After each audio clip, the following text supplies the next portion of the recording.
Nabila Isma tulis pesan pilu untuk Emeril Khan Mumtaz. Ia berharap sang kekasih dapat segera pulang ke rumah. Putra sulung Ridwan Kamil, Emeril Khan Mumtaz, yang hilang di Sungai Are, Bern, Swiss belum juga ditemukan.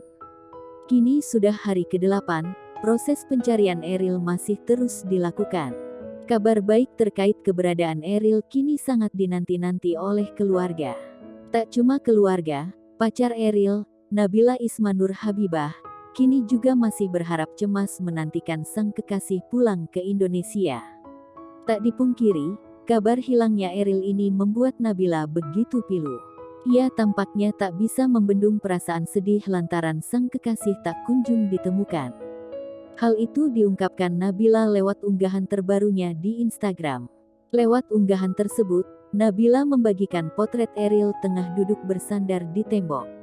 Nabila pun meminta agar Eril bisa segera pulang.